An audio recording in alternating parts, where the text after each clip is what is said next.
Quel timing Un beau week-end à tous, ça. Bon, la forme ou quoi? Grosse semaine encore. Hein. Oh là là, c'est... Grosse semaine. Puis il y a du lourd qui arrive, hein. On a Artemis dans les starting blocks, là. Tout est dans le vert pour le 1er avril. Nom de Dieu, ils vont tirer le 1er avril. Hein. C'est pas un poisson d'avril, hein. Mais ils vont tirer le 1er avril. On va avoir la SLS de jour. En plus, on tombe sur une des rares fenêtres de jour pourvu que ça parte. Qu'on ait un beau vol de jour, ça serait superbe.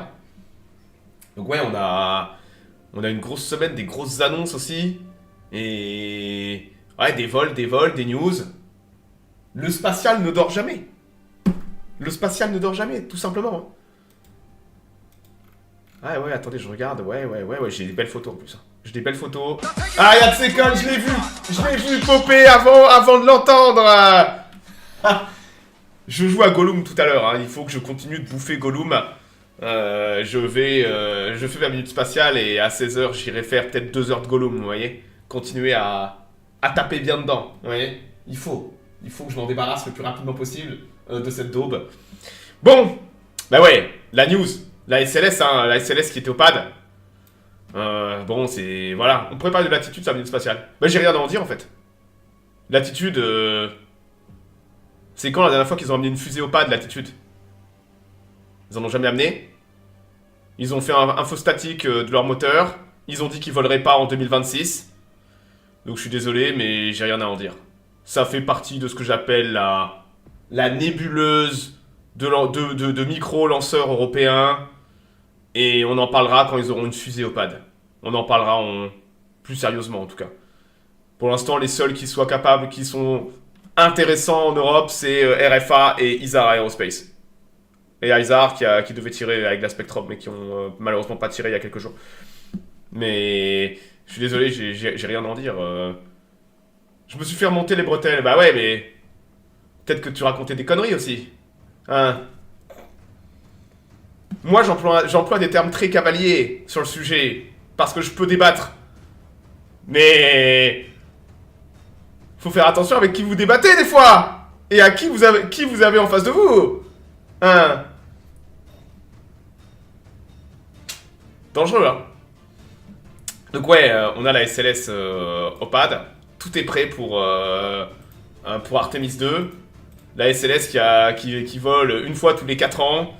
Une abomination, mais voilà. On y retourne. Direction la Lune. Direction la Lune. Et écoutez, il y a du... ça c'est nos quatre astronautes. À gauche, là, on a Reed Wiseman. Le beau black, là, c'est Victor Glover. La nana, c'est Christina Kaur. Et le Canadien, là, c'est Jeremy Hansen. Voilà. Le Normandie 20 mois, nous d'une bita. Tu régales. Donc ouais, merci.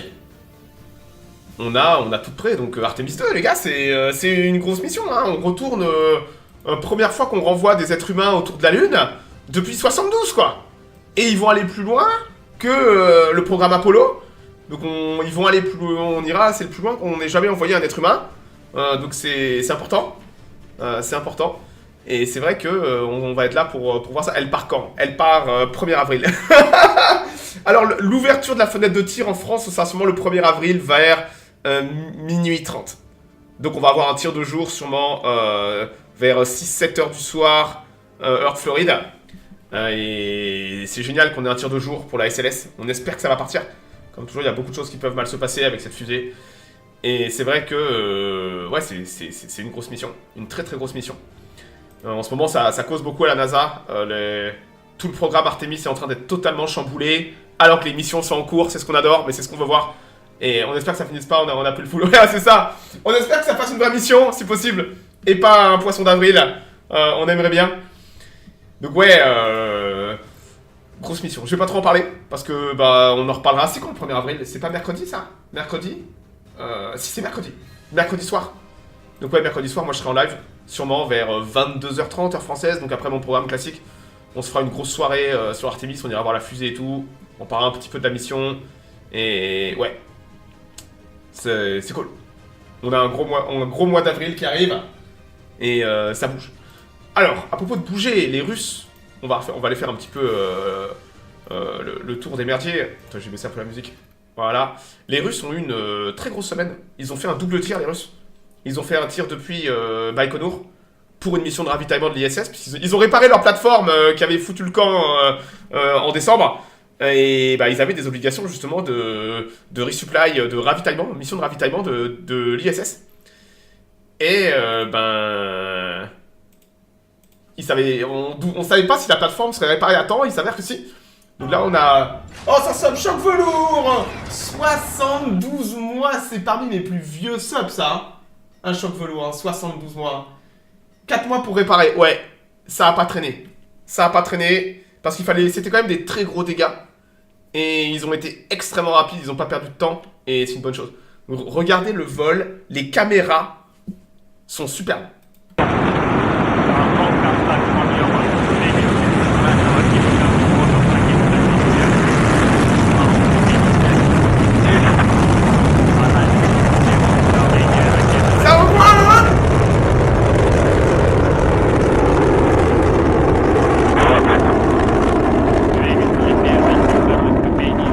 Pas mal, hein. Pas mal, c'est russe, hein. Les radios sont des radios des années 60, ça change pas. On se le refait.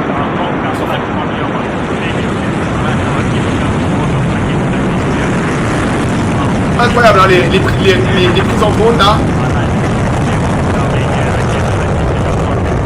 C'est littéralement un vieux missile balistique de la guerre froide, hein, Soyuz, hein, pour pas les le garant. Incroyable, hein. Incroyable, hein. La qualité. Pas des radios, hein. La qualité des images. Hein. Donc ouais, et donc c'est un vol, ce qu'ils appellent Progress. Donc c'est le vaisseau de ravitaillement de l'ISS.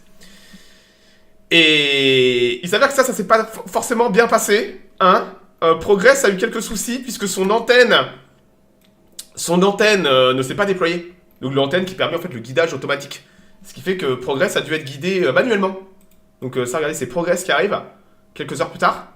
Et donc ouais, son antenne là, on la voit, elle est pas entièrement déployée. Donc c'est le cosmonaute à bord de l'ISS qui a dû l'amener. Là, les mecs, faut pas se lourder. Hein. Vous voyez l'entraînement là? Si ça rentre en collision avec l'ISS, c'est finito pour tout le monde. Hein. Donc c'est les... devait pas avoir Soyuz pour une nouvelle fusée. Non, il y a même Soyuz 5.0 qui arrive. Donc on aura la fusée, les fusées Angara. On aura Soyuz 5.0 qui va sûrement voler très prochainement, sûrement en avril. Donc ouais, Soyuz a encore quelques beaux jours devant elle. Regardez ça, c'est les vues, vous voyez. Vous voyez le SAS en face? Donc ça, c'est prix de Progress. Et c'est comme ça que les mecs pilotent, vous voyez. Le mec, là, il pilotait manuellement avec ça. Il a toute la télémétrie. Vous voyez. Faut pas se louper avec l'entraînement, hein. Ça se prépare, ça. Et le mec l'a amené directement... vous voyez, comme ça, vu de loin, encore plus loin. Ouais, très, très impressionnant de voir ça. Et à notre grande surprise, les Russes ont retiré. Hop là, ils ont retiré quelques jours plus tard de leur hot pad de Plesetsk. C'est le pad à côté de Moscou. Avec une charge qui était pour le coup inconnue. On était là, mais qu'est-ce qu'ils tirent? Donc sûrement pour les... vous savez, quand on vous dit pas qu'il y a un vol et qu'on vous dit pas ce qu'il y a à bord...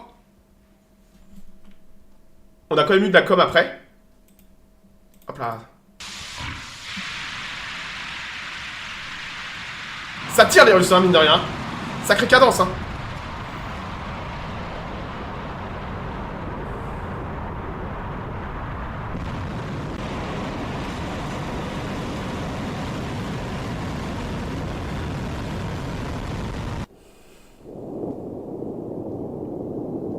Mais ils ont été très très discrets sur ce décollage. Même si on a su après de quoi il s'agit. On savait que ça en parlait.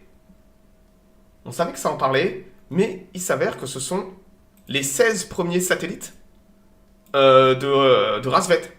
qui est le Starlink. Alors pas vraiment le Starlink, ça serait plutôt un espèce de OneWeb Iris 2 russe. Donc c'est les débuts de la méga constellation russe. Voilà. Ils ont été un peu emmerdés en Ukraine de se faire couper Starlink. Et ils ont eux-mêmes, ils se sont rendus compte à quel point ils étaient dépendants de ce système. Et bah là, vous les avez, ils ont rush en quelques mois. C'est, comme je dis, on vit une époque assez dingue, puisqu'on a de plus en plus de constellations en train d'être déployées. Donc là, c'est le début. On a 2 constellations chinoises, une constellation russe, donc Razvet maintenant. On aura sûrement d'autres tirs de prévus. On a forcément Starlink qui est sur le toit du monde. On a OneWeb Léo, dont on va reparler tout à l'heure.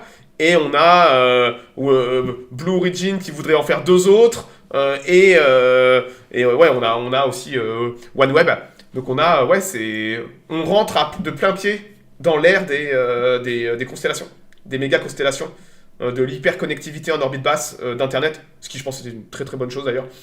Ça va résoudre pas mal de problèmes d'accessibilité pour certaines personnes et certains pays.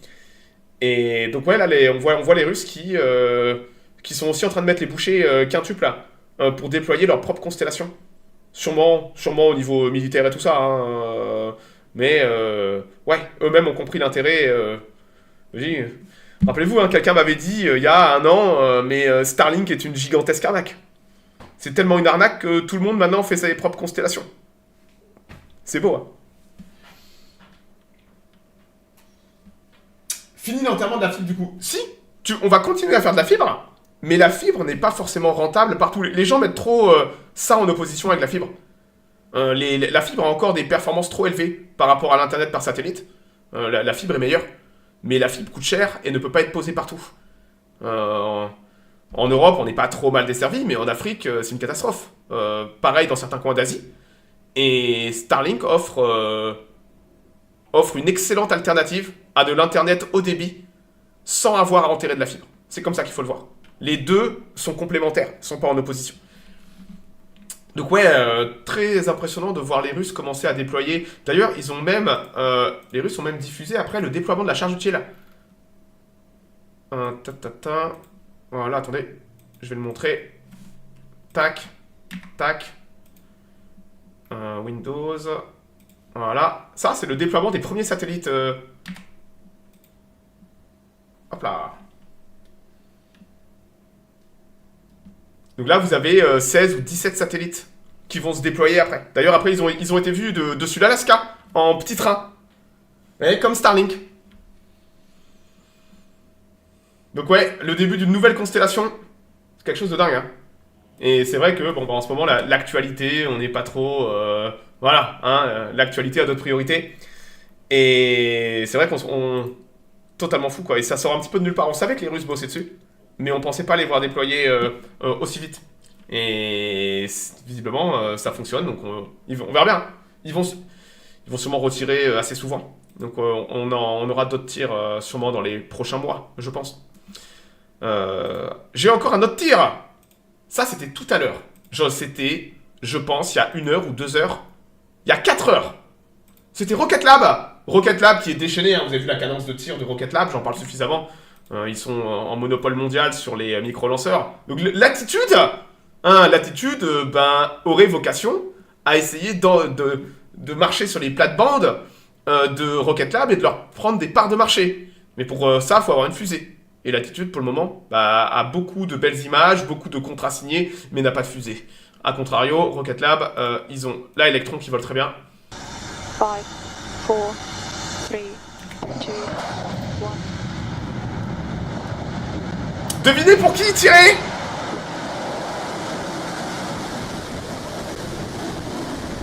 De Nouvelle-Zélande, hein. De la péninsule de Maya, toujours. Pour qui il tirait? Vous allez rigoler. Qui est le client? Amazon. Non. L'Europe, absolument. Il tirait pour l'ESA. C'est une charge utile de l'ESA, les mecs. Beautiful nighttime launch of Electron Bon, from c'est de nuit. There goes the daughter of the stars. J'ai pas eu de confirmation que le tir s'est bien passé, mais il n'y a pas eu de problème visiblement. En tout cas, j'ai vu aucun problème de quoi que ce soit. Mais ils tirent pour l'ESA. Vous vous rendez compte? Les Européens n'ont pas de fusée. Ils ont Ariane 6, mais ça, vous voyez que si ça tire sur un micro-lanceur, c'est une petite charge utile. Bah, vous n'allez pas prendre une Ariane 6 à 100 millions d'euros, 80 millions d'euros, 70 millions d'euros, quelque chose de 80, pour une petite charge utile. Et il n'y a pas de micro-lanceur en Europe. On sait que bah, y a des gens qui aimeraient bien. Bah, Latitude, ISAR, PLD Space, RFA. Ben, tout ça, ils sont en compétition, mais il n'y a pas de fusée pour le moment. Et il va falloir encore attendre un petit bout de temps. Et ben, l'ESA, ils sont obligés d'aller passer commande à Rocket Lab, qui sont bah, une Vega C, ça n'irait pas, c'est trop gros. C'est trop gros. L'avantage d'avoir des micro-lanceurs, c'est que ça permet de tirer des petites charges pour pas cher. Une Electron, ça doit coûter 7-8 millions d'euros peut-être. C'est pas cher. Et vous n'allez pas tirer une Ariane 6 ou une Vega, la Vega coûte cher, pour une petite charge. Donc c'est là où en Europe, il nous faudrait des micro-lanceurs, mais on les a pas. On va en avoir tôt ou tard, mais je sais pas quand. Et ben vous avez Rocket Lab, là, qui s'empresse de récupérer de l'argent du contribuable européen pour lancer les charges utiles européennes. La fameuse souveraineté, vous savez, de l'accès au spatial. C'est des mots, mais on voit que dans les faits, les Européens sont encore dépendants de compagnies étrangères. Ce qui est absolument honteux, hein, on est tout à fait d'accord sur ça, hein, mais le malheur des uns fait le bonheur des autres, tout simplement. Donc ouais, c'est beau, c'est beau. Attendez, on va voir la séparation d'étages. Nico, hop. Ouf, magnifique. Clac. Belle séparation d'étages, allumage du deuxième étage, hop. C'est propre. C'est propre. Donc visiblement tout a l'air de s'être bien passé. J'ai pas vu passer la confirmation généralement des fois Peter Beck commente et tout ça. Là j'ai rien vu passer. C'est le week-end vous me direz. Hein. Mais ouais. Donc un Rocket Lab qui a une cadence de tir assez effrénée hein, puisqu'ils ont tiré 3 fois quasiment 3 fois en 2 semaines. C'est très impressionnant. C'est une petite compagnie Rocket Lab et ils sont parvenus à preuve que c'est possible. C'est dur. C'est incroyablement dur, mais c'est possible. C'est possible. Très impressionnant. Ok. D'ailleurs, ouais, on attendait avec impatience ISAR avec la Spectrum. Mardi soir. C'était mardi soir. La Spectrum, sa deuxième tentative, la première malheureusement, était pas montée très haut. Avait failli retomber en détruisant son pad. Donc là, c'est la deuxième tentative de la Spectrum, donc de la compagnie allemande ISAR Aerospace. Vous avez 2 grosses compagnies allemandes, ISAR Aerospace et RFA, qui sont en concurrence. Vous avez PLD en Espagne, en France, vous avez Maya Space et Latitude. Voilà. Et c'est vrai que, malheureusement, ils ont eu un problème. Alors, un problème lié, je crois, à un bateau qui est rentré juste au moment du décompte final, à 3 secondes de la fin. Ils ont eu une violation de range, donc de la zone interdite. Il y a un putain de bateau à la con. Et le pêcheur, là, il est venu choper du saumon. Et il est rentré dans la zone interdite, détecté, hop, et ils ont tout coupé. Putain, je vous jure, tu chopes le mec qui fait ça, tu le défonces, tu vois. Donc ouais, ils vont retirer. Ils vont retirer sûrement cette semaine. Puis on espère pour eux qu'ils vont faire un bon vol et qu'ils vont réussir à... Je ne crois pas un seul instant qu'ils vont aller en orbite. Par contre, il s'est pris une amende. Alors, aux États-Unis, tu peux être passible de poursuite, d'amende et possiblement de poursuite. Parce que c'est quelque chose de fédéral, tu vois. C'est toi, en tant que pêcheur, qui dois savoir que tu es dans une zone interdite. Si tu violes une zone interdite fédérale, t'es passible d'une amende, mais aussi de poursuite. Et la compagnie peut t'attaquer aussi.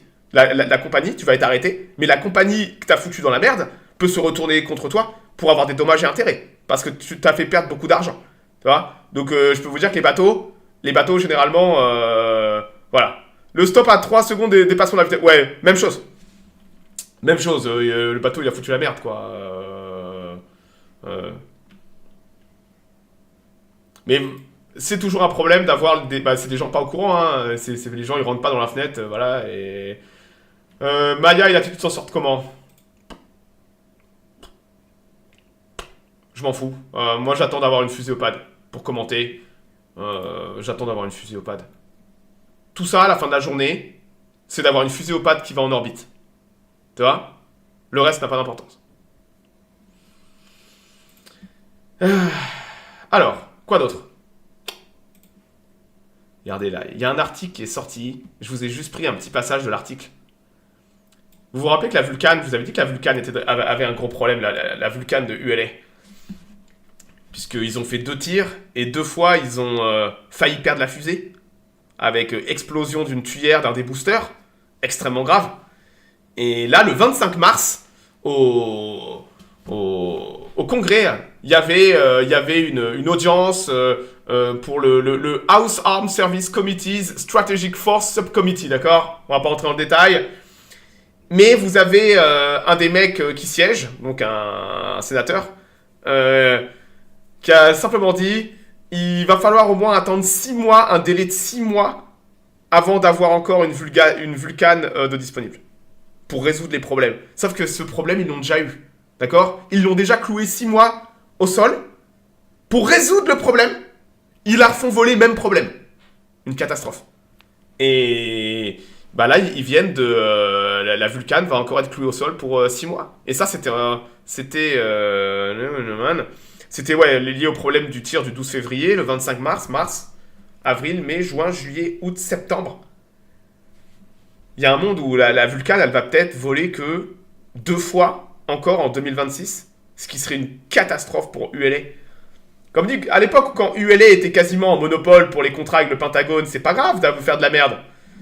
Le souci, c'est que maintenant, t'as de la concurrence. T'as SpaceX qui a les dents longues avec des fusées disponibles. Il y a Blue Origin qui sont eux aussi en train d'arriver avec la New Glenn, et ils commencent même à récupérer la New Glenn d'ici quelques mois. Blue Origin, quand la New Glenn sera certifiée, et elle va l'être certifiée sûrement très prochainement, la Blue Origin va pouvoir simplement dire à ULA, non seulement vous nous payez pour nos moteurs, parce que sur la Vulcan vous avez des moteurs faits par Blue Origin, vous avez le PE4, mais en plus Blue Origin pourra dire, et on vous encule, vous nous payez pour qu'on vous encule, parce qu'en plus on vous prend vos contrats de la défense. Vous savez, c'est le double effet qui se coule. Vous voyez, c'est vous prenez la baffe, là, la bif, là, et après vous en reprenez une autre. C'est une catastrophe. Ils ont combien de tirs à faire encore? Mais énormément. Ils sont en retard d'une dizaine de tirs avec la Vulcan au moins déjà. C'est un désastre pour ULA, tous ces problèmes. Parce que ils aimeraient bien en tirer. Ils ont des contrats à honorer et ils sont en train de perdre leur contrat. Les Space Force, elles voient ça, elles disent « Ok, bah écoutez, vous n'êtes pas capable d'honorer vos engagements, on vous prend ce contrat, on récupère l'argent et on va le donner à SpaceX. » Comme la mission GPS 3 là récemment, qui était à la base sur la Vulcan. Et ULA est dans la merde. ULA est dans une incommensurable sauce. Et vous savez quoi? C'est la vie. C'est la vie, c'est le New Space. ULA, c'est le vieux Space. C'est les dinosaures. Et ben, ils s'adaptent pas assez vite. Ils ne réparent pas les problèmes assez vite. Ils ne vont pas assez vite. Et avoir des problèmes est acceptable, mais il faut les résoudre vite. Et ULA est un mammouth. Et là, ça se voit. Et le mammouth est en train de disparaître peu à peu parce que ben, il s'adapte plus à la vitesse du nouvel écosystème. Et il le paye très très cher. Il le paye incroyablement cher. Alors, quoi d'autre? Bah tiens, regardez, à propos de tir. Vous avez encore une autre constellation. Donc Kuiper, elle s'appelle maintenant Amazon Leo. Moi, je l'appelle toujours Kuiper parce que j'ai horreur de changer les noms comme ça chaque matin. Mais là, on a un tir de prévu le 29 mars avec ULA, mais cette fois sur la Atlas V. Donc ils sont encore emmerdés ULA parce qu'entre la Vulcan et la Atlas V, c'est 2 logistiques différentes pour un seul pad. Ça fout la merde. Donc là, ils ont un tir de prévu que Kuiper, qui a vocation à aussi tirer beaucoup de fusées, hein, puisqu'ils doivent déployer aussi des dizaines de milliers de satellites. Et bah, ils n'ont pas de fusée à proprement parler. Donc ils ont racheté sûrement le plus gros contrat de l'histoire de l'aérospatiale moderne. Ils ont acheté toutes les fusées occidentales disponibles. Et ouais, là, on va avoir 2 Atlas 5. Et le 28 avril, ça sera sûrement une Ariane 6. Donc vous avez vu, Ariane 6, bah mine de rien, Ariane 6, elle a une bonne petite cadence. C'est pas exceptionnel, c'est pas une Falcon 9, c'est vrai, elle coûte cher. Mais elle est là et elle fonctionne bien. Et ben, on va avoir un nouveau tir d'Ariane 6 et 2 tirs de Atlas 5 à la suite. Donc ouais, 3 tirs. C'est terrible parce que quand vous voyez SpaceX qui tire, ils font parfois 3 tirs par semaine. Là, vous avez eu Amazon qui fait 3 tirs par mois. Et vous vous dites, putain, ils sont pas prêts de les déployer, leurs satellites à ce rythme. Hein. Oh là là là là. Ils sont pas prêts hein, de déployer. D'ailleurs, donc, on avait, regardez, ça, c'est une Atlas 5. Donc, c'est ULA, regardez. C'est ULA, mais vous avez ULA à 2 fusées. La Vulcan et les Européens ont tiré combien de fois cette année 3, je crois.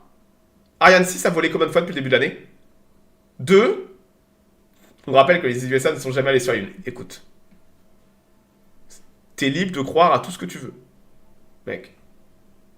Mais désolé, mais ici, on n'est pas allé une fois sur la Lune, on est allé au moins 6 ou 7 fois. D'accord? Tu vois, c'est pas qu'on est allé une fois. On n'est pas allé une fois. On est allé 7 fois, je crois, sur la Lune. Entre 69 et 72. On y allait une fois tous les 6 mois. À un moment, il va falloir descendre de ton cocotier, mec. Ah, laissez-le tranquille, il est pas méchant. Il est pas méchant. Comme tu dis, on s'en fout. Les gens sont libres de croire ce qu'ils veulent, on n'a pas besoin d'eux. On n'a pas besoin d'eux. Laissez-les tranquilles, ils vivent dans leur petite bulle. Tu vois, quel capitaliste, comme tu veux, mec. Comme tu veux. Comme tu veux. Tu me fais plus sourire qu'autre chose. Donc regardez, ULA, ils ont fait le rollout de la Atlas 5. Donc la Atlas 5, là, elle est toujours impressionnante parce qu'elle est en configuration lourde. Configuration lourde, avec les 4 boosters. Et la coiffe gigantesque avec les satellites dedans. Donc ouais, c'est une belle fusée, l'Atlas 5. Malheureusement, elle est en phase de décommission, vous voyez. Elle est en phase de décommission. Parce que, elle a des moteurs russes. Elle a des moteurs russes. Vous savez, c'est un gros problème de ULA, c'est qu'ils n'ont jamais fait leur propre moteur. Ils avaient des moteurs russes. Aujourd'hui, la Vulcan, c'est des moteurs de Blue Origin. Et vous comprenez pourquoi toutes les compagnies comme SpaceX ou Blue Origin font leur propre moteur en interne. C'est que vous voulez pas être dépendant des autres personnes. Et c'est vrai que là, Blue Origin est vachement dépendant. Donc les boosters sont faits chez Northrop Grumman. Les moteurs sont faits chez Blue Origin. Et tout ça aussi, c'est un énorme surcoût quand vous passez par des intermédiaires. Donc ouais, on va avoir 2 vols de Atlas 5. Là, ça va sûrement voler demain, je crois. Et encore dans le mois d'avril, on aura une autre Atlas 5 pour Amazon. Donc mine de rien, Amazon, ils mettent les bouchées quintuples pour tirer à toute vitesse parce qu'ils ont des obligations vis-à-vis de la FCC pour déployer leurs satellites en orbite. Donc ouais, propre. Hein. Elle est belle la photo là. C'est quand même des sacrés engins. Hein. Sacré monstre. Hein. Bon, on va pouvoir passer à la minute SpaceX maintenant.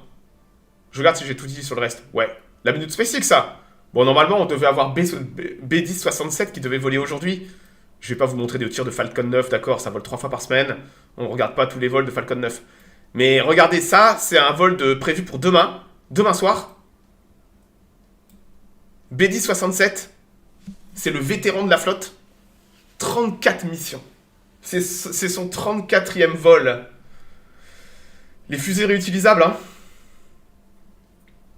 Les fusées réutilisables. Le 34e vol de B1067. Je vais essayer de le regarder si je suis pas en live, celui-là. Mais totalement dingue. De voir la cadence de tir. La cadence de tir et les récupérations. Et ça leur donne tellement de flexibilité. Ils produisent pas beaucoup de fusées.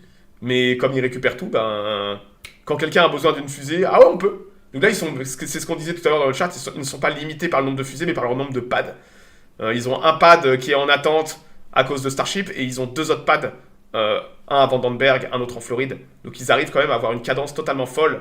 Ils les rangent les F9 entre chaque tir. Je vais te montrer justement. J'ai une photo de Starship où on voit où ils mettent les F9.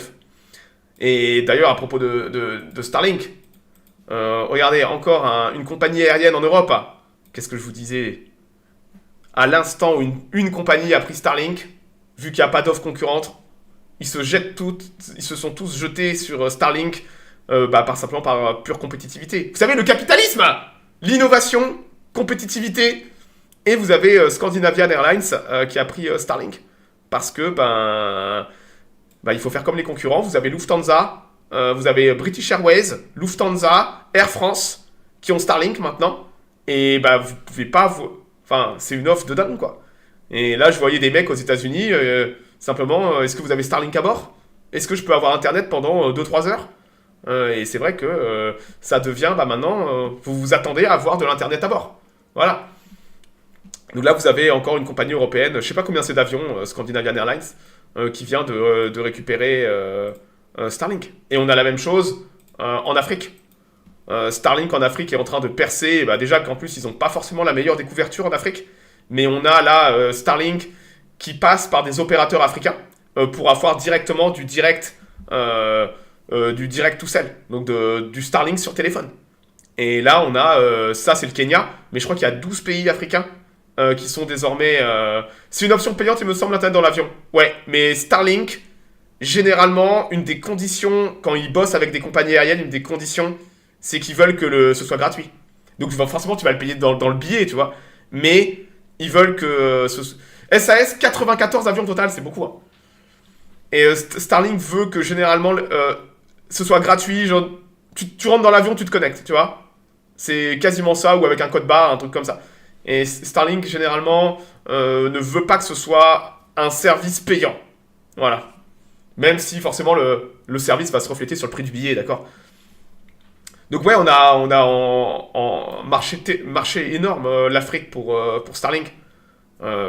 D'ailleurs, dites-vous qu'ils sont à 11 millions d'abonnés là.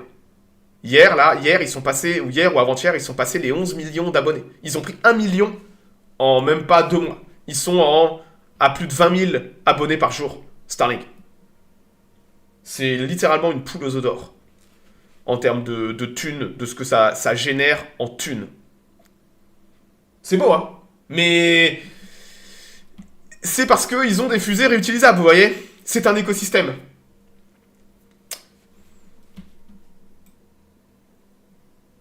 C'est n'importe quoi. Qu'est-ce que tu veux que je te dise, mec? Il faut argumenter. Si tu me dis que c'est n'importe quoi, il faut que tu me dises qu'est-ce qu'il y a de n'importe quoi. Les chiffres, ils sont là, tu vois. L'important, c'est les maths, pas ton avis. Et les maths disent que Starlink va générer possiblement peut-être entre 15 et 20 milliards de dollars de revenus cette année. Mais là, je te parle pas du Bitcoin, ça n'a rien à voir. Je te parle pas du Bitcoin, là. Je te parle de technologie, mec. On arrive dans le futur, mais on est dans le futur depuis toujours. Donc ouais, totalement fou, mais le fait que Starlink soit aussi bon, c'est parce qu'ils tirent 3 fois par semaine, quoi. Vous voyez? Là où Amazon tire 3 fois dans le mois. Avoir un abonnement mobile via Starlink est un fantasme, ça va venir, ça existe déjà. En Europe, ça arrive, il y a l'Espagne pour le moment. Donc tu n'auras pas ton abonnement Starlink, tu vas devoir passer par un tiers. Deutsche Telekom, en Espagne, et je crois que Deutsche Telekom va couvrir 10 pays européens cette année ou l'année prochaine. Donc avec ton téléphone, tu auras Starlink. Tu vois, la technologie, elle est dingue. Comprenez, vous n'aurez pas de réseau. Vous n'aurez pas de réseau, les mecs, pas de réseau. Mais vous pourrez aller sur Internet, directement avec un satellite au-dessus. D'accord? Le satellite sera capable de... C'est fou, hein? Et c'est pas le futur, hein. Ça existe, et ça fonctionne incroyablement bien. Donc ouais, ça arrive, et il y a un gigantesque marché. Un marché absolument gigantesque pour ça. Et c'est ce que je répète toujours. C'est le capitalisme. Vous avez innové sur un produit. Vous avez fait des investissements générationnels de dingue pour avoir ce service. Il fonctionne bien. Il n'y a aucune concurrence. Parce que la concurrence a 10 ans, voire 15, 20 ans de retard. Et il y a une demande énorme. Et Starlink vit le rêve de n'importe quel capitaliste d'avoir un super produit. Mais ça a un coût. Et c'est un investissement qu'ils ont commencé à faire en 2010, vous voyez? L'avancement, c'est le capitalisme. Ouais, si t'as de l'internet par satellite, c'est pas grâce à du communisme, mec. Hein, c'est grâce au capitalisme, tu vois. Si t'as un téléphone portable, c'est grâce au capitalisme. Si t'as une bagnole fonctionnelle, c'est grâce au capitalisme. La non-demande, c'est interdit. Bah écoute, c'est grâce à la demande que t'as des services, tu vois. J'ai les airs qui commencent à briller. Je vous montre. Hein. Non, on voit pas le time-out, laissez-le. Laissez-le tranquille, le pauvre. Un piquet de diagonale. Le chat veut que je te time-out. Un hôtel de récit. Mais je vais pas le faire, parce que t'es amusant. La concurrence déloyale. Mais c'est même... Il y a pas de concurrence. Hein? Pour qu'il y ait de la concurrence déloyale, il faut qu'il y ait déjà de la concurrence. Starlink n'a pas de concurrence. Tu comprends ce que je te dis? Hein? Est-ce que tu comprends le français? Qui, moi? Oui, toi? Soyez tolérants, bien sûr, laissez les gens s'exprimer. Dites-vous que il est intéressant, The Great Buako, parce que c'est bien d'avoir des avis divergents, de gens qui pensent pas pareil, sauf qu'il a absolument aucun argument contre ça, contre tout ce que je dis là. Le monopole est interdit, mais c'est pas de la faute de Starlink s'ils sont en monopole. Hein? Est-ce que c'est de leur faute s'ils ont fait un produit exceptionnel, qu'il n'y a aucune concurrence? Est-ce que c'est de leur faute si les autres sont nuls à chier? Réfléchis. Ils doivent faire quoi? Ils doivent s'arrêter de vivre en attendant que les autres rattrapent? Je me désolidarise. Pourtant, Falconir, c'est un mec qui pense comme toi et vote comme toi. Tu vois? Dans ton camp, Falconir, ils sont comme... Tu vois? Et réfléchis, mec. Et si tu veux... Et argumente. Il n'y a aucun problème à penser ce qu'ils pensent. Mais il faut être capable d'argumenter, de me dire pourquoi Starlink est responsable, en quoi c'est de la concurrence déloyale, alors qu'il n'y a pas de concurrence. Et est-ce que c'est un monopole? Absolument. Mais... c'est pas de leur faute le monopole si les autres sont nuls. Aux autres de rattraper maintenant, à Kuiper, Léo de bouger son boule, aux Européens de rattraper, aux Chinois de rattraper, aux Russes de rattraper, ce qu'ils sont en train de faire d'ailleurs. C'est à l'État de réguler son État. Donc l'État doit dire, vous arrêtez tout. Tu sais, est-ce que tu sais c'est quoi la définition du fascisme, The Great Buako? La définition de Mussolini du fascisme. Est-ce que tu sais ce que c'est? Tu vois, Mussolini avait dit une très belle phrase. C'est le vrai fascisme, hein, pas celui que tu emploies. Le vrai fascisme avait une définition, peut-être que quelqu'un va la marquer dans le chat. Puisqu'il y a un mot que tu emploies, là, qui bizarrement correspond à ce que dit Mussolini. Est-ce que le chat peut marquer au Great Buako la définition très courte du fascisme donnée par Mussolini?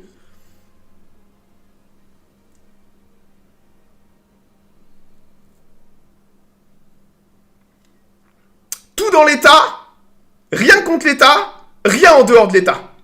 Tu vois là ce que tu es en train de me dire? C'est à l'État de réguler. Tu es sur une pente très glissante. Où tu penses que l'État doit tout gérer, doit dire aux compagnies « Pop, vous n'avez pas le droit d'être efficace, vous n'avez pas le droit d'innover. » Tu es sur une pente très glissante. Je sais que tu es convaincu d'être dans le camp du bien, comme vous tous. Mais tu es sur une piste, une pente incroyablement glissante. Et tu t'en rends pas compte sûrement. Mais tu glisses, mec. Tu exagères. Non, non, non, j'exagère pas. À l'instant où tu veux que l'État régule tout, parce que c'est ça que tu veux, dès que quelque chose ne va pas dans ton sens, tu veux que l'État régule, t'es sur une piste glissante. N'emploie jamais le terme État. L'État, il est juste là pour fournir de l'électricité et amener de la police. Il doit pas se mêler des affaires de Starlink. Si Starlink est efficace, tant mieux pour eux. Et au contraire, c'est une bonne chose, parce que ça montre que c'est possible et les autres vont suivre derrière. Eh oui, ça s'appelle l'innovation. C'est fatigant. Mais je lui en veux pas, il est pas méchant.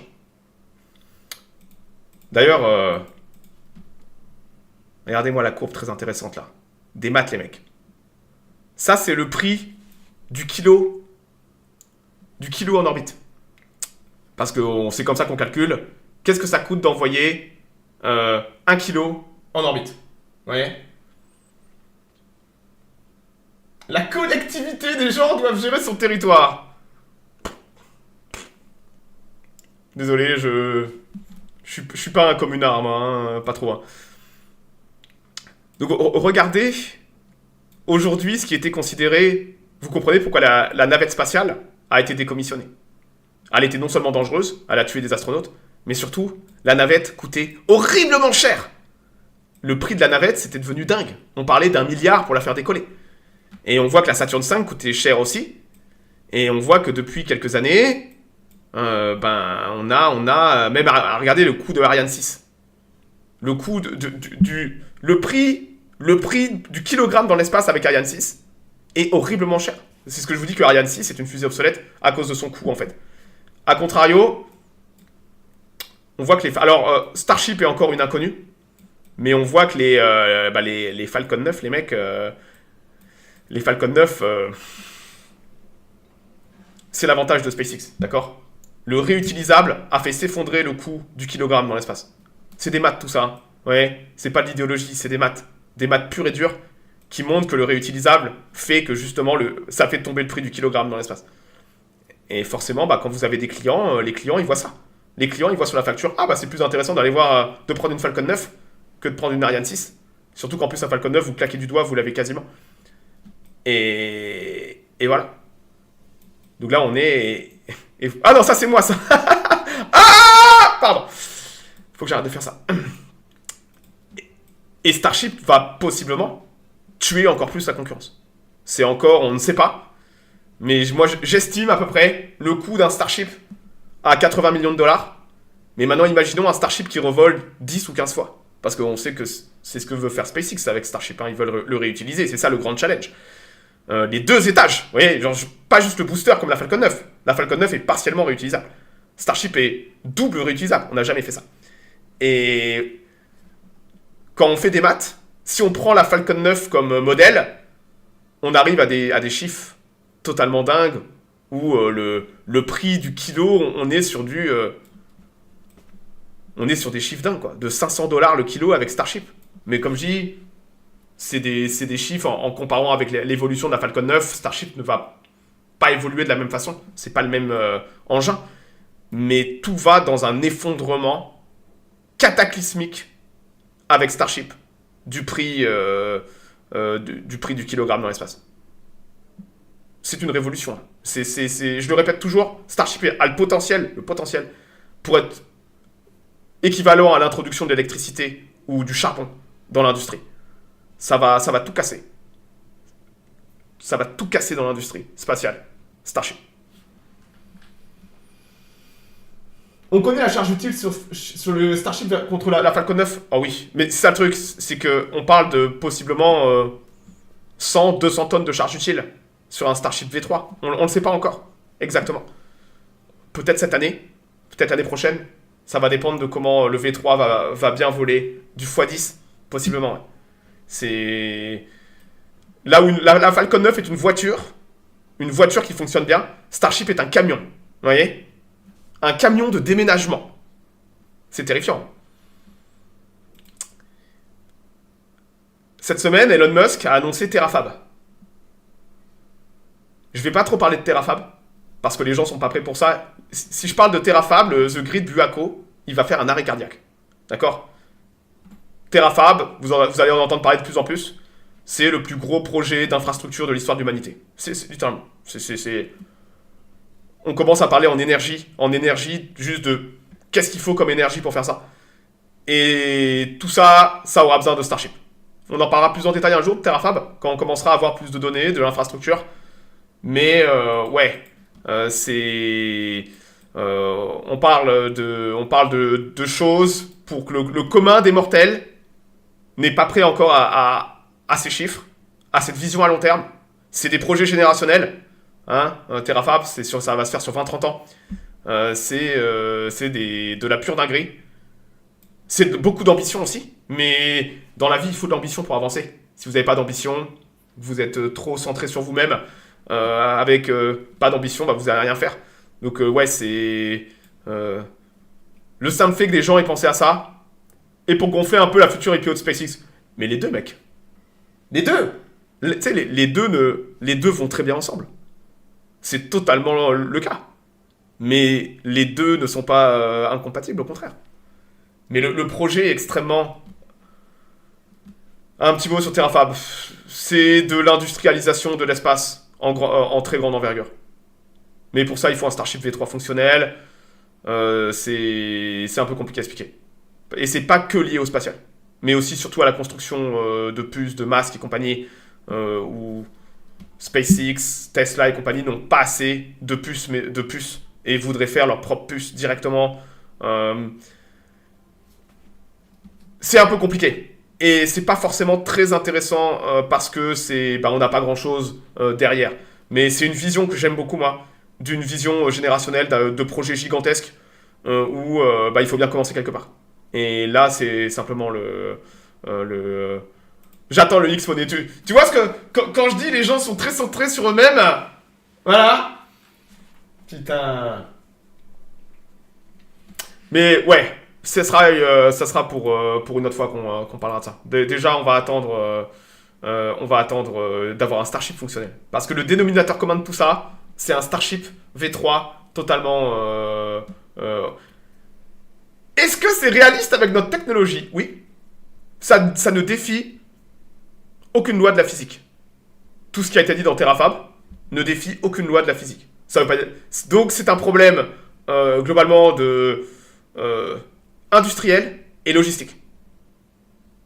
Des chiffres qui dépassent l'entendement. Complètement. Irréaliste, complètement. Mais c'est ça qui est génial. Il faut ce genre de dinguerie pour...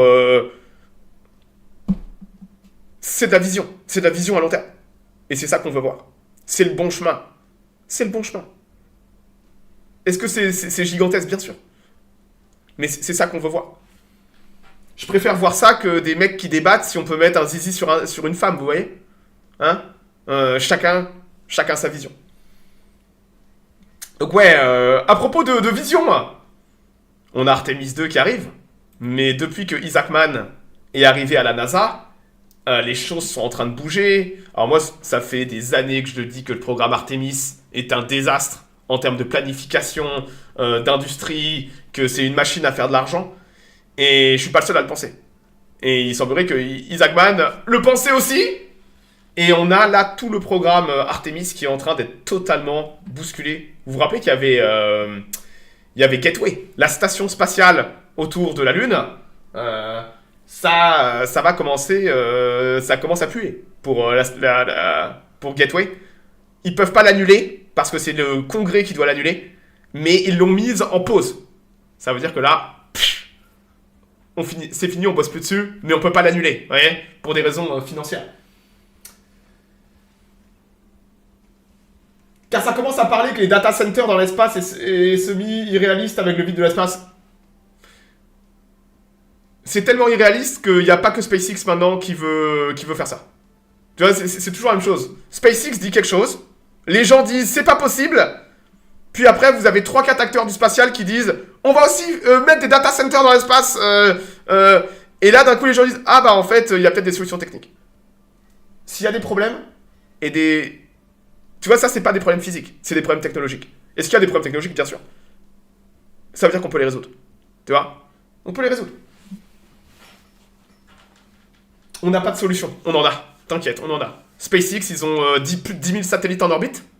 Tu vois, il y a une chose que les gens sous-estiment chez SpaceX, c'est l'expérience qu'ils ont déjà.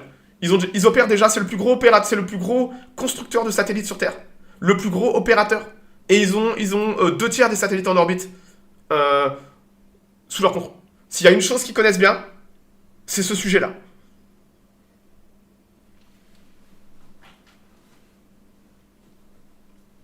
Pour expliquer la mesure du projet, absolument. Comme je dis, c'est pharaonique. Tu vois, ça serait comme Kéops ou Képhren, je me rappelle plus là, le pharaon qui dit on va me construire la gigantesque pyramide. T'as les mecs qui ont dû le regarder. Là, c'est la même chose. C'est pour ça que j'en parle pas trop dans le détail. C'est extrêmement compliqué à appréhender. C'est des chiffres, et c'est des chiffres où on parle de terawatts et compagnie. Voilà. Donc, ouais. Donc là, ils sont en train... là, c'est plus SpaceX, c'est le programme Artemis. Ils sont en train de ferrailler Gateway, et ça part sur une base lunaire. Une base lunaire, et ça va aller très très vite.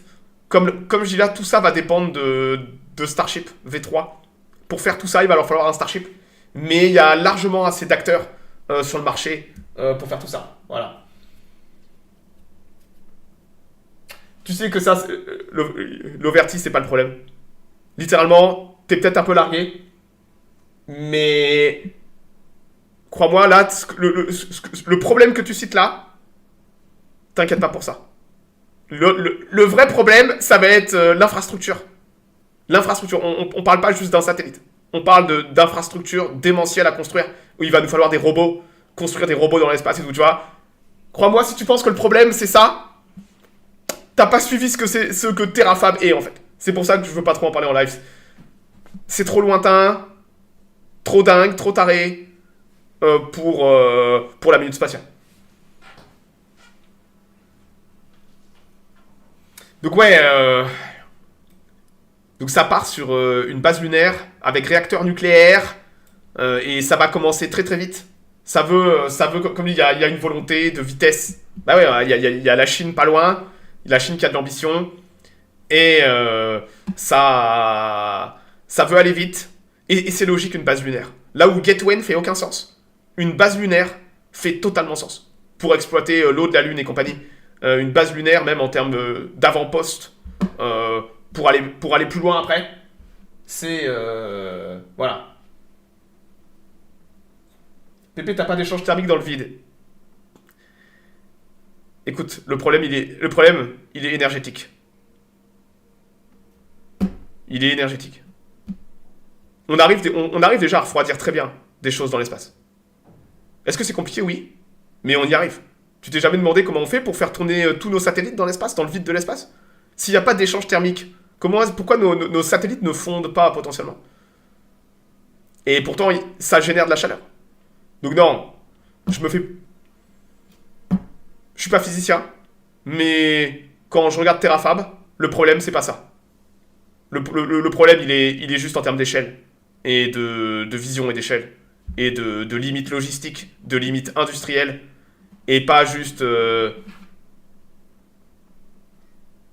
avec un petit souci technologique. Je pense qu'il y aura des... Quel est l'intérêt d'avoir des data centers dans l'espace? L'énergie.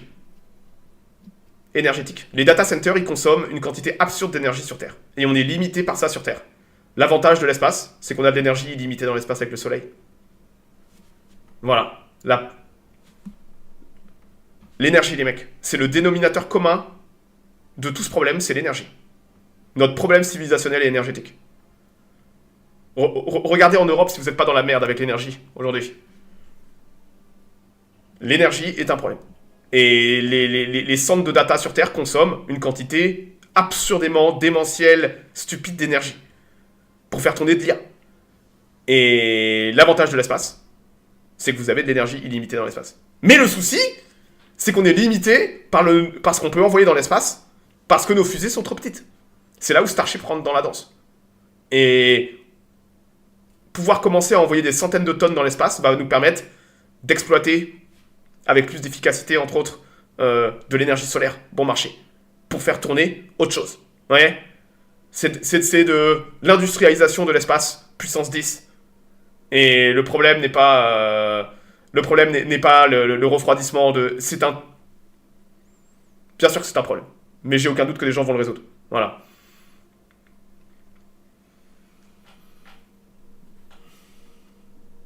Bien sûr, les maintenances, bien sûr. Comme dit, avoir déjà la vision d'un tel projet est quelque chose d'exceptionnel. Musk n'est pas apprécié par certains, je le sais, mais Musk est un terrifiant visionnaire. Et surtout, il est convaincant à ce que des gens compétents viennent bosser avec lui. Vous voyez? À SpaceX, les mecs, ils sont tous millionnaires maintenant. C'est ça le capitalisme, hein, vous enrichissez les gens qui bossent pour vous, s'ils sont assez bons. Et s'ils sont intéressés au capital de l'entreprise. Elon est bon à ça. Il est bon à trouver des gens aux œuvres de Musk. Ça, c'est ton problème, mec. Mais on a vu que t'étais pas le couteau le plus affûté du tiroir aussi. Tu vois? Donc forcément, t'as pas tous les éléments, t'as pas toutes les pièces, tu nous donnes ton avis. On l'écoute avec attention. Et ton avis, on s'en branle aussi, quoi. Parce qu'on voit que ton avis, il vole pas très haut, tu vois.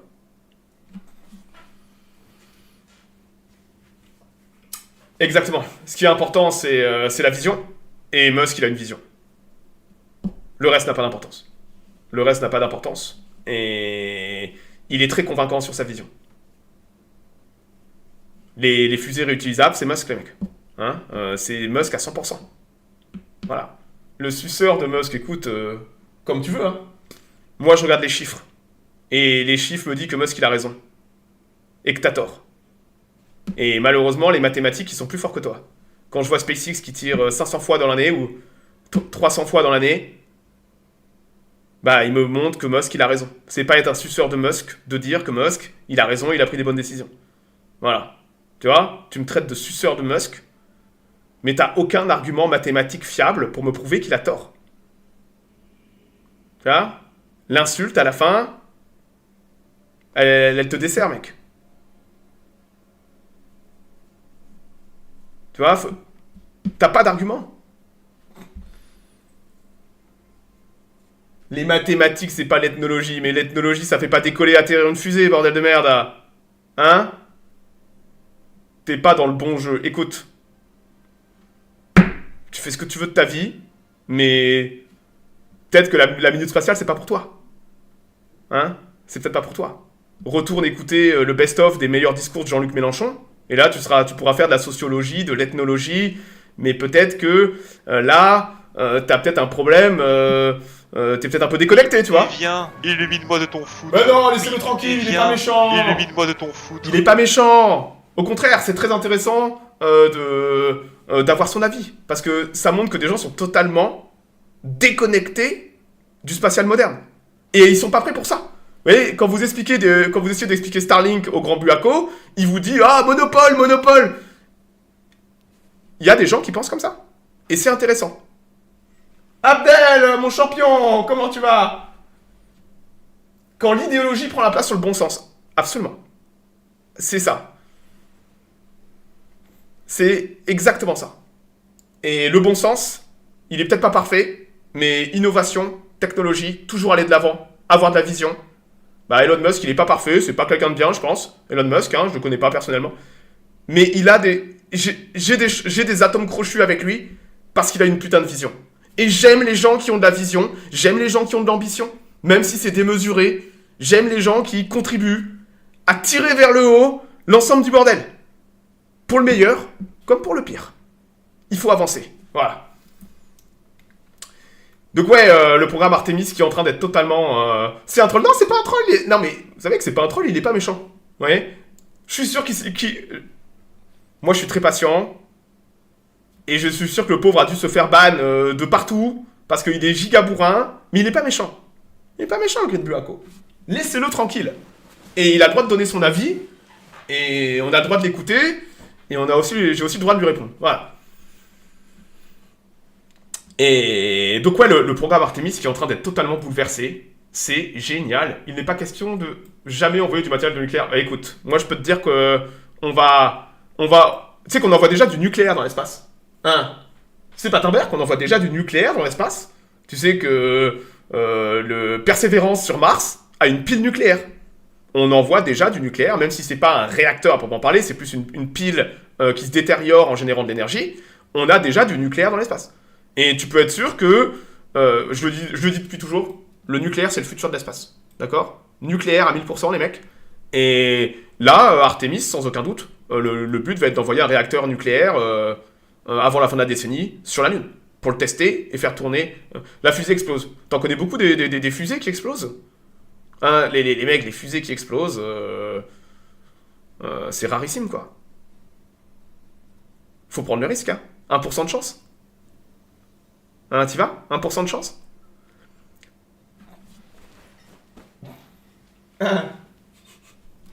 D'ailleurs, à propos de réacteurs, il y a aussi la NASA qui a annoncé la mission Skyfall. Propulsion nucléaire, les mecs, sur Mars. Chez Musk. Ouais, Starship, ouais. Chez Musk, il est con. Oh là, les mecs, arrêtez. Putain. C'est terrifiant à quel point on vous lave le cerveau facilement, quand même, hein. Littéralement, la Falcon 9, c'est la fusée la plus fiable de l'histoire de l'aérospatiale. Encore les maths. Ouais, les maths. Hein? Ah, les maths, la Falcon 9, c'est la fusée la plus fiable de l'histoire de l'aérospatiale.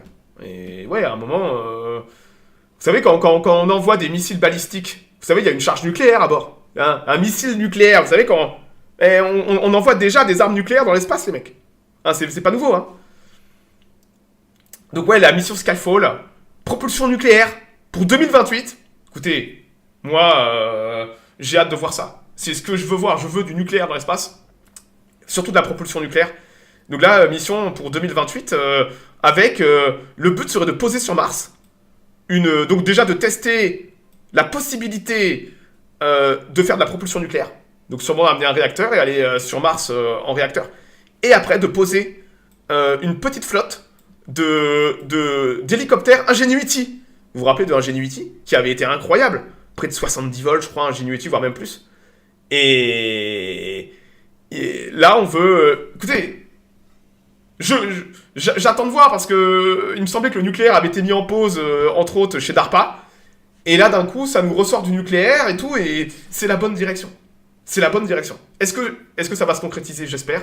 Est-ce que le financement va tenir? J'espère. Est-ce que ça va pas être trop cher? J'espère. Va falloir faire du low cost, apprendre à faire comme les Indiens, du low cost, ne pas prendre des petites compagnies super dynamiques pour construire vite et commencer à changer de mentalité. Ça, c'était une des patronnes de la NASA qui disait justement, il faut qu'on apprenne à faire mieux, plus vite, avec moins, et être beaucoup plus dynamique. Donc on a une nouvelle mentalité à la NASA qui est en train d'arriver, et c'est une très bonne chose, que tout aille plus vite. Pour moins cher surtout. Parce que bah, l'argent c'est le fric, quoi. Donc ouais, là on a des missions... ce nouveau programme Artemis, il est logique et il fait sens. C'est une bonne chose. Maintenant, je suis incapable de vous dire ce qui va se passer. Mais la vision est bonne. Là où Gateway, la vision était merdique. Là, la vision est bonne. Et très très bonne. Et on espère que ça va continuer dans la bonne direction. En tout cas, avec Isaac Mann aux manettes, on a encore 3 ans. 3 ans pour mettre tout ça sur les bons rails et que les choses bougent en interne. Donc ouais, c'est cool. C'est cool, hein. Vous savez, tout ça, c'est des nouvelles incroyables. Hein. C'est des nouvelles incroyables. On a eu une très très bonne semaine. Voilà. Hein. Plus vite égale plus risqué. Ouais, mais il y a... Je te parle plus, moi, d'aller plus vite. Pas de plus risqué, mais de... Des fois, le problème est administratif. Tu vois, ce que j'appelle la red tape en anglais. C'est le fait de faire trop de paperasse. Tu vois, plus vite ne veut pas dire plus risqué. Mais tu peux simplifier les procédures. Tu vois, tout en gardant une marge correcte de risque, forcément. Tu vois, on veut pas tuer des gens. 40 ans passés, bah ouais, hein, regarde, je vieillis, hein, barbe blanche et tout, je suis plus dans ma vingtaine. Hein. C'est à ça que je pensais, tu vois, pas simplifier pour prise de risque, hein, genre allez, enlevez-moi toutes les sécurités sur cette merde là. Non, non, non, bien sûr que non, surtout quand tu joues avec du nucléaire. Mais moi je te parle de améliorer les relations entre les acteurs pour que tout aille plus vite, éliminer des intermédiaires, enlever tout l'administratif qui nous emmerde et remplir les tonnes de paperasse. C'est à ça que je pensais, voilà. Donc ouais, c'est des très bonnes nouvelles. Maintenant, à voir si ça va se concrétiser. On l'espère parce que putain, avoir une base lunaire de mon vivant sur la Lune et une base chinoise aussi, ça serait génial. On espère tous voir ça. Bon, parlons de Starship maintenant. On attend toujours le vol 12. Et c'est vrai que bon, bah, on n'a pas vu ni S-39 ni B-19 aller au pad pour leur feu statique. On a vu des moteurs être amenés, ce qui est bon signe. Et ben on attend. On attend les feux statiques avec impatience. On attend. Et pendant ce temps, il y a de l'infrastructure. Il faut qu'on parle un petit peu de la Floride. Bon, on sait que SpaceX fait à 2 pads au Texas. Un pad pas en avril, peut-être fin avril. Je ne sais pas. En fait, ça dépend des feux statiques. Mais ouais, plus ça tarde les feux statiques, plus je me dis qu'on va peut-être aller en mai. Début mai peut-être. Et ça va dépendre de quand ils les amènent. Et si les feux statiques se passent bien. Hein, c'est si les feux statiques se passent bien, hein, ce qui est même pas sûr encore. Mais tant mieux qu'ils prennent leur temps. Qu'ils prennent leur temps. Le vol du premier V3 va être d'une importance capitale pour la compagnie. Ça commence à prendre du retard. C'est juste qu'on s'attend trop à que tout aille vite.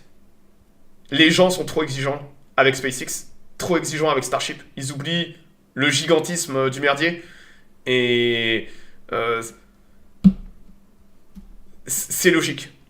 C'est juste logique. Et je suis content qu'ils prennent leur temps. Qu'ils foirent pas le merdier. Vous voyez ?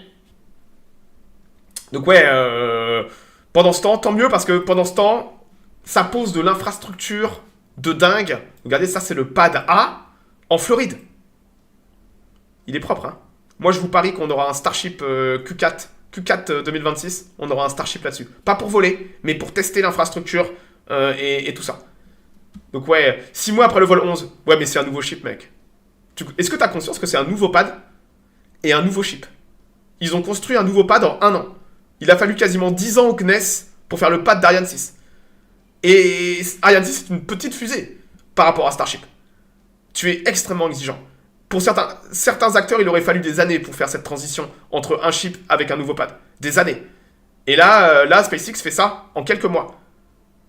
Après avoir explosé P-18 au pad. Tu te rends pas compte, absolument. Tu te rends pas compte à quel point ça va vite. Mais c'est vrai que je peux comprendre que quand on est habitué à avoir un vol par mois, nouveau moteur, nouveau chip, je suis déjà surpris qu'ils aillent aussi vite. Et ça va voler. Faut être patient. Je sais que c'est chiant, mais faut être patient. Et ça va voler. Si c'est pas en avril, ce sera début mai, je pense. Et on verra bien. Voilà. Les Russes reconstruisent en 3 mois. Ouais, mais reconstruire, c'est facile. Mais construire de zéro, ça, c'est plus difficile. Les Russes, bon, Baïkonour, ça a 70 ans, tu vois. Hein? Faut comparer ce qui est comparable. C'est toujours plus facile de reconstruire que de construire. Et donc, ouais, regardez le pad A de Floride qui avance super bien. Vous avez un autre pad. Hop là. Vous avez l'autre pad. Donc, l'ancien pad de ULA. Où ils vont construire. Là, ils vont construire 2 pads de Starship, d'accord? Ils vont construire 2 pads de Starship. Est-ce que vous voyez les composants de la tour? Vous les voyez, les composants de la tour? Ils voulaient faire de la place. Vous voyez les composants de la tour? 1, 2, 3, 4, 5, 6, 7, 8, 9. Ils ont amené tous les composants là parce qu'ils étaient emmerdés, ils n'avaient pas assez de place à Roberts Road, là où ils les fabriquent. Donc ils les ont amenés en avance ici. Les composants sont déjà prêts. Et à notre grande surprise, là-haut, vous voyez ça là? C'est les fondations de la première tour. C'est les fondations, on les voit bien, de la première tour. Et c'est là qu'on va avoir la première tour du nouveau pad. Donc ils ont 2 pads au Texas, un opérationnel, un autre qui est sûrement à peut-être 1 an d'être opérationnel. Ils ont le pad A qu'on vient de voir à l'instant, lui là, qui est sûrement à 6 mois d'être opérationnel, un peu moins. Et on a celui-là où il commence à poser les fondations, comptez bien 1 an et demi. 1 an et demi pour avoir ça opérationnel, ça va être long. Mais on sait qu'ils vont vite, qu'ils ont de l'ambition, tout est déjà prêt. Plus ils en construisent, plus ils deviennent bons en termes de temps. Donc là, on a les débuts des fondations du nouveau pad. Donc ça sera ça le 4e pad de Starship. Et ici, là, peut-être, on aura un 5e pad. On aura un 5e pad. Il n'y a aucune fusée au monde qui a 5 pads. Il y a bien les Russes avec Soyuz, ils ont 3 pads. La Falcon 9, 3 pads. Mais là, déjà, vous avez 3 pads de Starship, un 4e en construction et bientôt un 5e.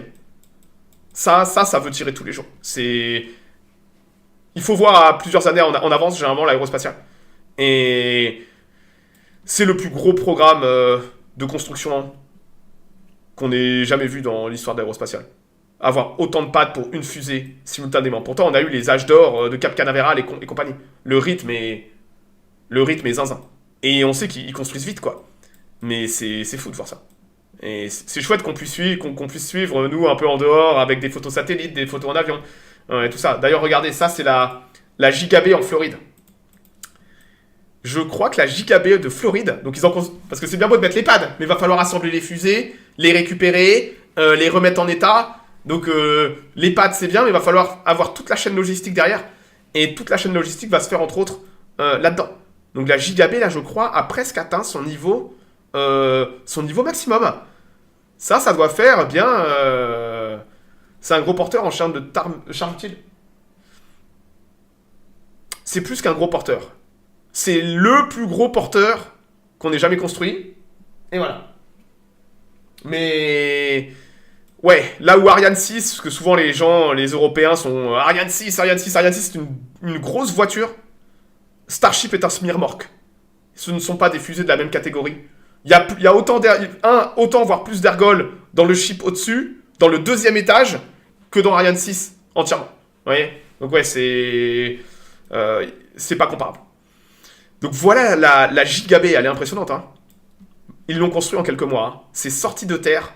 À toute vitesse, je me rappelle avoir montré dans la minute spatiale quand ils avaient posé le premier pylône. Et regardez où ils sont aujourd'hui. C'est dingue. Regardez la photo, elle est folle. Regardez ça. Donc là, c'est à Roberts Road. C'est tout le site de SpaceX. Ils sont en train de la rusher par rapport au Texas. Je pense que elle va plus vite que le Texas parce qu'ils veulent la finir, ou en tout cas entièrement la recouvrir avant la saison des ouragans.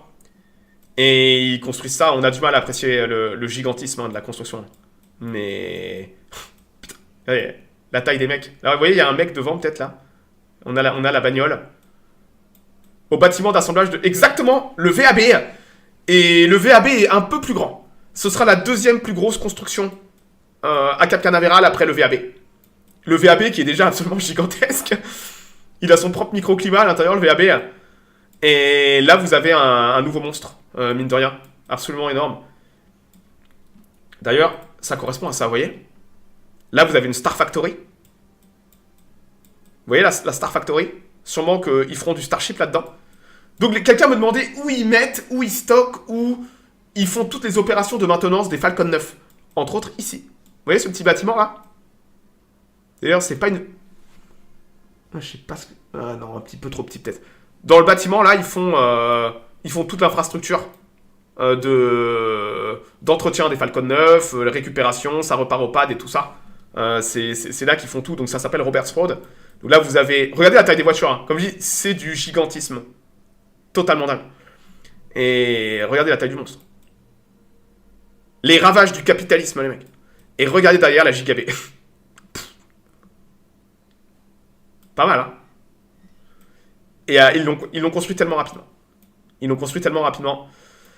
Donc ouais, sacré monstre. Très impressionnant. Une dernière photo avant que j'arrête. Et ça, c'est pris depuis le sol. Comme là, c'est pas public, on a moins de photos généralement de la Floride que au Texas.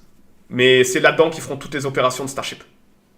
Que ce soit récupération, assemblage et tout ça, ils feront tout là-dedans. Ça va être, comme dit, c'est un monstrueux bâtiment. Tout, vu que tout est à la verticale, ils font toutes les opérations Starship à la verticale. Il faut que ce soit très haut. Facilement 90 mètres de haut, peut-être les Giga B. Si les boosters font 70 mètres, vous voulez forcément pas que les boosters ils touchent. Et les boosters sortiront latéralement sur les côtés. Il y aura des gigantesques portes, double porte des deux côtés. Et pour laisser passer les boosters, entrer, sortir les boosters. C'est fou de voir ça. C'est fou de voir ça. C'est une très très belle bête. Et ils vont très très vite pour assembler ça. Très très très vite. Ils ont dû commencer la construction il y a 5 mois peut-être, 5-6 mois. Pour les gens qui bossent dans le bâtiment, vous saurez ce que ça veut dire de construire un truc aussi balèze en aussi peu de temps. Pourquoi monter un booster verticalement est mieux? C'est une très très bonne question, puisque c'est des écoles techniques. Historiquement, on stackait verticalement, la Saturn V et tout, on faisait tout verticalement dans le VAB. Après, on est passé sur une école horizontale, encore aujourd'hui la Falcon 9, Soyouz. Les soviétiques étaient des grands fans de l'horizontabilité, et on a suivi les soviétiques. Les Falcon 9, Ariane et compagnie se font à l'horizontale. Et aujourd'hui, on a un retour en grâce, entre autres avec SpaceX, du vertical. Ils doivent avoir des intérêts industriels et techniques. C'est plus simple de faire verticalement. Alors le problème, c'est que quand vous faites ça avec une fusée gigantesque comme Starship, vous vous retrouvez à avoir un bâtiment qui fait 90 mètres de haut. Mais ça, tout ça, c'est adaptable. Et ouais, c'est des écoles différentes, liées à l'utilité industrielle et logistique. SpaceX semble être content d'avoir Starship en vertical. A contrario, la Falcon Heavy et la Falcon 9 sont entièrement en opération horizontale. Ils les amènent à l'horizontale au pad et ils les lèvent juste au pad. C'est intéressant de voir, de voir ça. Voilà, raison purement logistique, complètement. Logistique et industrielle sans aucun doute.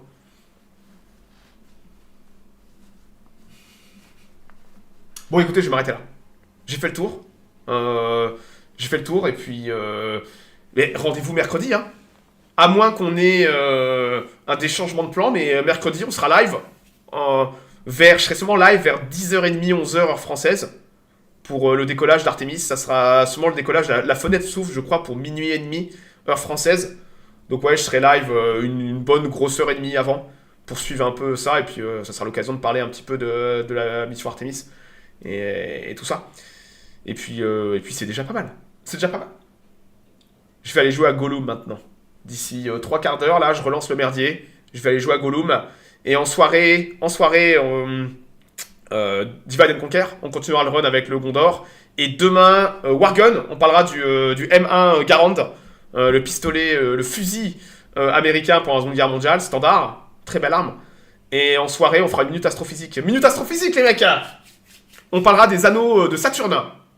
Les anneaux de Saturne. Beaucoup de choses à dire. Très beau sujet. Quelques belles photos aussi. Et voilà. Bon, allez, écoutez, je m'arrête là.